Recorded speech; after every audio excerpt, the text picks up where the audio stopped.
ransomware അടിച്ചു, entire data പോയി. Now they are ready to spend 30,000. നമ്മൾ സ്റ്റാർട്ടിങ്ങിൽ തുടങ്ങി വെച്ച പോയിന്റ് പോലെ തന്നെ ഈ ഡാറ്റയുടെ ഇമ്പോർട്ടൻസ് നമ്മളിപ്പോൾ തുടങ്ങിയത് ഒരു എംപ്ലോയിനെ നമ്മുടെ കമ്പനിയിലേക്ക് എടുത്തിട്ട് സിസ്റ്റം ബിൽഡ് ചെയ്യുന്നതിനെ കുറിച്ചാണ്. ഇന്നിപ്പോൾ നമ്മൾ വരുന്നത് ഡാറ്റയുടെ കേസിലേക്കാണ്. ജെൻസൺ സ്റ്റാർട്ടിങ്ങിൽ പറഞ്ഞ പോലെ ഡാറ്റയുടെ ഇമ്പോർട്ടൻസ്. ഈ സെർവറൊക്കെ വാങ്ങി വെക്കുന്നത് എന്തിനാ? ഇത്രയും റിലയബിളായിട്ടും എഫിഷ്യൻ്റ് ആയിട്ടും ഇത്രയും സമയം റൺ ചെയ്യണം, എവിടെ പോയാലും ഏത് സമയത്തും എവിടെ നിന്ന് ലോകത്ത് എവിടെ നമുക്ക് ആക്സസ് ചെയ്യാനുള്ള ഇൻഫ്രാസ്ട്രക്ചർ സെറ്റ് ചെയ്തിട്ടാണ്. ഇത്രയും ഇമ്പോർട്ടൻ്റ് ആയിട്ട് 24/7 ആക്സസിബിൾ നമ്മളായിരിക്കണം എന്നുള്ള ഇത്രയും ഇൻഫ്രാസ്ട്രക്ചർ ചെയ്ത് വെച്ചിട്ട് അതിന് മിക്ക കമ്പനികളും ഒരു ബാക്കപ്പ് സൊല്യൂഷൻ ഇല്ല. അടിച്ചു പോയി കഴിയുമ്പോഴാണ് ഇതിനെക്കുറിച്ച് അറിയുന്നത്. നമ്മുടെ പോലത്തെ IT-കൾക്ക് ഈ പേയ്മെൻറ്റ്സ് എടുത്താണെങ്കിലും ഓൺ IT സ്റ്റാഫ് ആണെങ്കിലും അത് അത്രയും കാലം വർക്ക് ചെയ്ത് ഒരു എന്തെങ്കിലും ഇൻസിഡൻറ്റ് വരുമ്പോൾ IT വർക്ക് ചെയ്യുന്നില്ല എന്ന് പറഞ്ഞിട്ട് കാര്യമില്ല. റൈറ്റ്. റീസെൻ്റ്ലി തന്നെ എനിക്ക് ഷറഫിന് ഞാനൊരു ഗൈഡ് ചെയ്ത് വിട്ടിരുന്നില്ല, റെഫറൻസ് തന്നിരുന്നില്ല. അവിടെ എന്താ സംഭവിച്ചെന്ന് വെച്ചാൽ ആക്ച്വലി ഞങ്ങൾ അവർക്കൊരു പ്രോപ്പർ സൊല്യൂഷൻസ് കൊടുത്തിരുന്നതാണ്. അപ്പോൾ പ്രോപ്പർ സൊല്യൂഷൻ പറഞ്ഞു നോ എനിക്ക് ഇത്രയും പൈസ ഒന്നും സ്പെൻഡ് ചെയ്യാൻ പറ്റില്ല എന്ന് പറഞ്ഞിട്ട് അവരെന്താ ചെയ്തത്?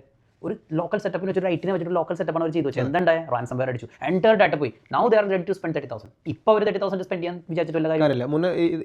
മുന്നേ ചെയ്യാമെങ്കിൽ ഒരു 15,000 അല്ലെങ്കിൽ 10,000 എല്ലാം തീർന്നേനെ. തുടക്കം ചെയ്യേണ്ട കുറേ കാര്യങ്ങൾ ചെയ്യാത്തത് കൊണ്ട് ഉണ്ടാവുന്ന ഭവിഷ്യത്തുകൾ ഫ്യൂച്ചറിൽ ഉണ്ടാവും. ഡാറ്റ ലോസ് മാത്രമല്ല, അവർക്ക് അത്രയും ദിവസം business continuity operation 3 days almost more than 45,000 dirhams per day അവർക്ക് ലൂസ് ആവുന്നുണ്ട്. കാരണം ആ ഒരു കമ്പനിയുടെ കേസ് പറയുകയാണെങ്കിൽ 15 നഴ്സുമാർ പുറത്ത് വർക്ക് ചെയ്യുന്നുണ്ട്.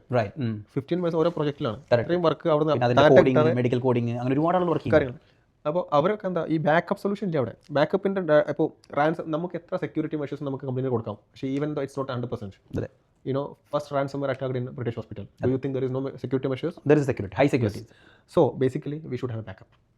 Even manual backup, even automatic backup. അപ്പോൾ നമ്മൾ ബാക്കപ്പ് സിസ്റ്റം പോലെ തന്നെയാണ് അടുത്തത് വരുന്നത്. നമ്മുടെ എംപ്ലോയീസിനെ ആരും ഒരു കോസ്റ്റ് ആയിട്ട് കൺസിഡർ ചെയ്യുന്നില്ല.